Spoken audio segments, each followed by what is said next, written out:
Hey Pheasant Lane fam, I hope you're doing well. If you're new to the channel, my name's Robert and this is Pheasant Lane Farm. So first thing I want to say is thank you to this video's sponsor, Tractor Talk with Gary. I'm just joking, I know Gary watches all my videos. He is a fantastic guy and I appreciate the stickers you sent, bud. Please go check out Gary's channel if you're into, he owns beautiful property in Iowa, they have horses. He has some old John Deere tractors. He's got a newer Kubota L3901. He is a fantastic guy. Please go support his channel.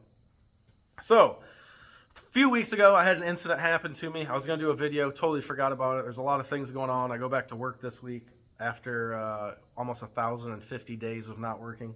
Not that I'm keeping track or anything. But I just put our Kubota L3901 here in the barn, moving some pallets of shavings around. I walked in Kiddo's tack room, just wasn't even paying attention to what hat I put on today. But the Kubota hat and the Tractor Talk with Gary sticker reminded me, I have to do that video.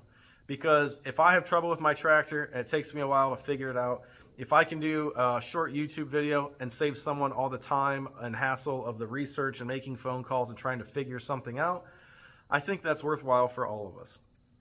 So, similar video, if your Kubota has a coolant leak, go check that out. I've had a lot of emails. When I bought this tractor, it was just leaking. I couldn't find out where it was, and I did some video. I got a lot of requests, or replies from people, I should say, saying thank you. You saved us hours of searching where that coolant leak was. So I hope this is another one of those videos. I'm just here to help you guys, and I'm glad to do it. So what happened? I was using the tractor a few weeks ago before our county fair, and actually what happened, the stock trailer wasn't in the barn. If you guys watch the channel, you know this half of our barn is 5-horse stalls and a tack room. The other side is our steer pen, our Aeroquip cattle chute. There's a hay wagon over there, and then I usually store the stock trailer over there. Well, the stock trailer was being used, so for the time being, I just parked the zero turn over there, and the tractor was behind it. So I had to jump the tractor, or excuse me, I used the tractor to jump the lawnmower the other day. Go figure, it was going to rain. I had limited time to mow the yard, and the lawnmower wouldn't start. Seems to be that's how things always go. So anyways, I jumped the lawnmower with the tractor, backed the tractor out, moved the lawnmower, walked back the other end of the barn to put the tractor in. I happened to look down and notice the tractor, where the hour meter is, it was going from the hours, which I get questions all the time. It's about 700 hours right now on 3.5 years.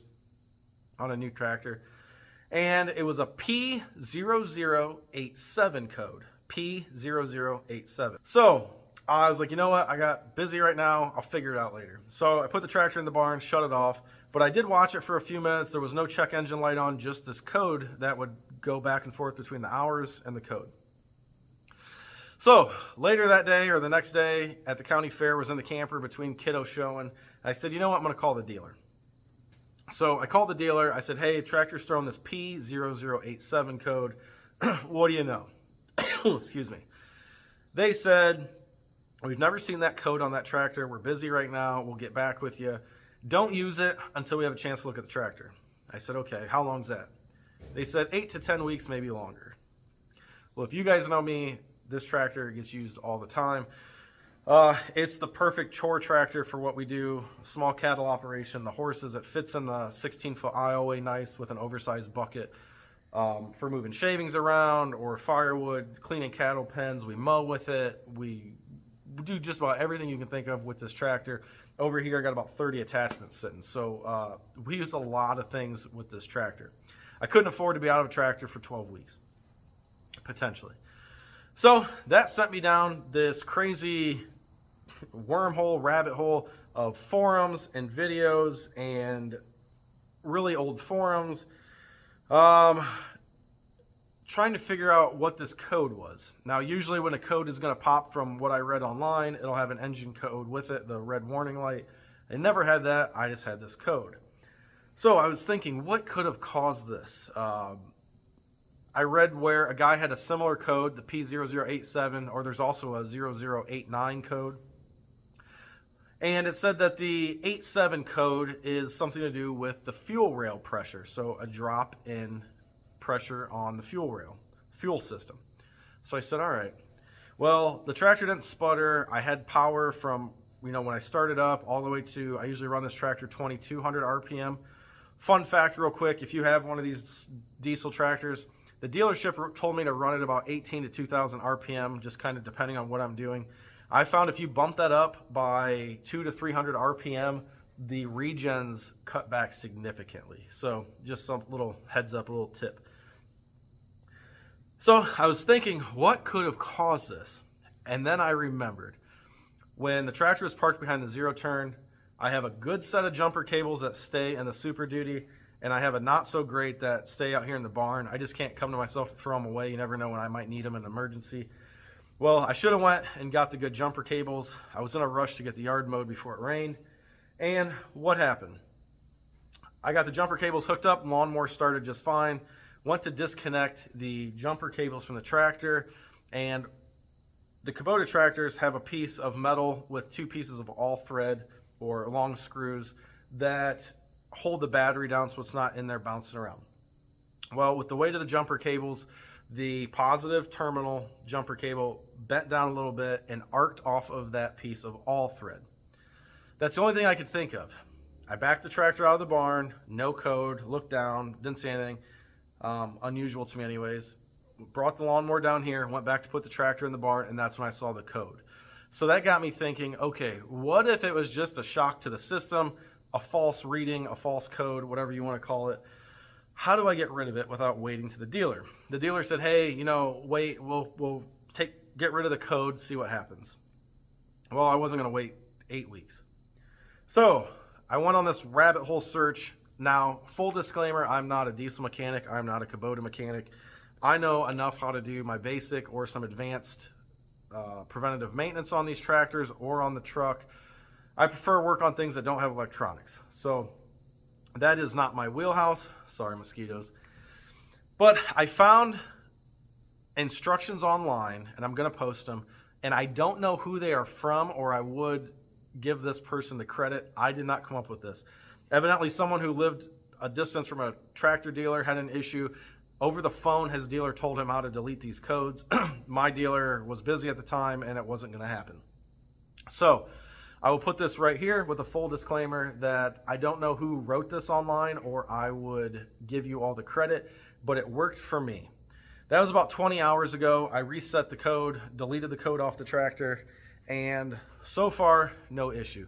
I've been using the tractor a lot this week, trying to get all our firewood for the year caught up and for next year before I go back to work this Thursday, trying to take advantage of some nice weather. We've had some cooler temps because I'm not one to split wood when it's 95 degrees. But that is what happened. Somehow, I think is what caused it, the jumper cable arced off of that battery bracket that holds it down, and that caused the code. Now, I didn't hear a drop in RPM. Like I said, I've run the tractor, got about 20 hours on it since then, trying to get all this firewood and stuff done, and no issues.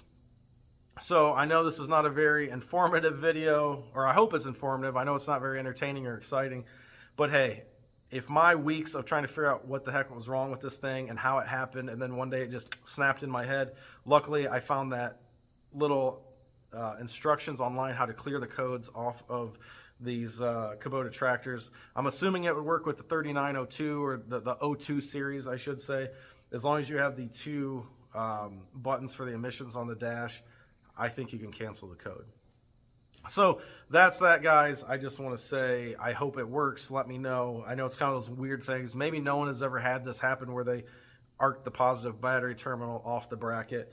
But if you do, maybe it just did a shock to the system. Everything else seems to work fine on the tractors, the lights, everything. I haven't had an issue with. I take that back. Not because of the battery issue, but maybe it's just me. If you guys have a similar tractor, the fenders the rear lights are mounted through the fender. Excuse me, I'm thinking talking faster than I can talk. They always seem, the ground under always seems to get rusty. We use this tractor in the rain and mud and snow. So I got to find a way to keep that ground clean because the flashing lights never want to work. I go in there with a wire wheel and then they work fine for about another 6 months. But that is that, guys. Tractor Talk with Gary, check him out. He is a fantastic friend. I appreciate him. I got my Tyler Huffman sticker down here, a great friend of ours who passed away unexpectedly this summer. So I hope this helps you guys out. Like I said, battery arcing can cause some weird things to happen. If that's what it is, use that little cheat sheet I gave you guys on how to reset that. If it comes back, then obviously you have a real issue. That didn't, I'm going to run it and see what happens. All right, guys, take care. I got to get horses in. They think because it's getting darker earlier that all of a sudden dinner time moves up. So that's life with livestock. Take care, everybody. We'll catch you on the next one. God bless, and as always, make smart decisions. Life goes a lot easier when you do. All right, guys, we'll catch you on the next one.